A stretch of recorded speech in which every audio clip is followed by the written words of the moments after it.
আসসালামু আলাইকুম। আপনাদের মনে আছে ওই 120 বছরের দাদি যিনি মাটিতে থাকেন, বিছানায় থাকতে পারেন না? আপনারা এতক্ষণে হয়তো বুঝতে পেরেছেন আমরা কি নিয়ে যাচ্ছি। এতটা শান্তি এবং তৃপ্তি আমার লাইফে মনে হয় আমি কোথাও পাইনি। আপনি যদি এই তৃপ্তি এবং শান্তির ভাগিদার হতে চান, ভিডিওটি দেখুন, আমাদেরকে ফলো দিন। আমরা কিন্তু শুরুতেই বাইকে করে তার বাসার উদ্দেশ্যে রওনা দিলাম এই তীব্র শীতকে উপেক্ষা করে। চলুন নিয়ে যাচ্ছি মূল ভিডিওতে। তার জন্য কিন্তু আমরা মিষ্টি নিয়ে এসেছি। কারণ কি দাদি, সালাম আলাইকুম। এই যে মিষ্টি আনছো তোর জন্য। ওয়ালাইকুম আসসালাম। ভালোই ভাই থাক পায় তো কলম যে মিষ্টি খাবার চাচ্ছি, যে খেয়াল আছে মিষ্টি খাবা এই যে কম বলতে দিবে রাখছো, খেয়াল আছে চিনছিস? এই মিষ্টি যে খাবার চাচ্ছি, ভাত মিষ্টি দিলে খুব ভাত খায়, ওই জন্য মিষ্টি নিয়ে আসছো। খেয়াল আরো না থাকে এই যে মিষ্টি তোর জন্য। ওরে বাবা, হ্যাঁ। বাবা মিষ্টি হয়ে এসছে। হ্যাঁ। ওরে বাবা,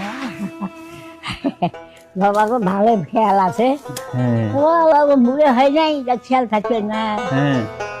এবার বাবা আমার চ্যাংরা আবার হ্যাঁ। এই যে মিষ্টিতে হাত দিয়ে তুলি খা, তুলি খা।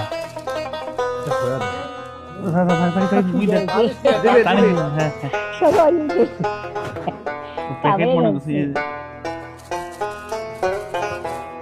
একবারে একটা খাবো না। সুপ্রিয় দর্শক, দাদি কিন্তু শুরুতে বিশ্বাসই করতে পারেননি আমরা তার জন্য মিষ্টি নিয়ে আসবো, এবং উনি আশেপাশে সবাইকে বলতেছিলেন দেখেন কত মনোমুগ্ধকর ভাবে উনি খাচ্ছেন। 120 বছর বয়স, তার কিন্তু নিজস্ব দাঁত নেই, তিনি কিন্তু তার মতো করে খাচ্ছেন এবং উপভোগ করছেন। আপনারা দেখতেই পাচ্ছেন উনি কিন্তু মাটিতে বিছানা করে থাকেন।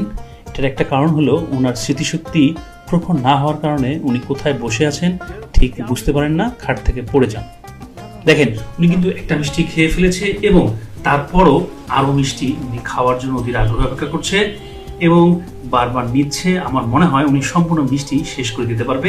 দেখতে থাকুন, যদি ভালো লাগে একটা ফলো দিবেন প্লিজ। আমরা আপনার নিয়ে যান, মিষ্টি আছে, খাবে এলা পরে।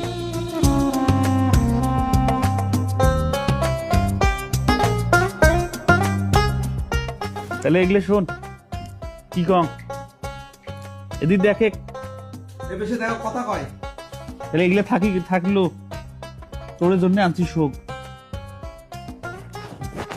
হ্যাঁ, সবগুলো বলে মন খাও, কাই খাবে তুই? তোমরাও খাও না, আমরা পরে এলা কে না খান। আমার বাজার আছে তো, আরো আছে।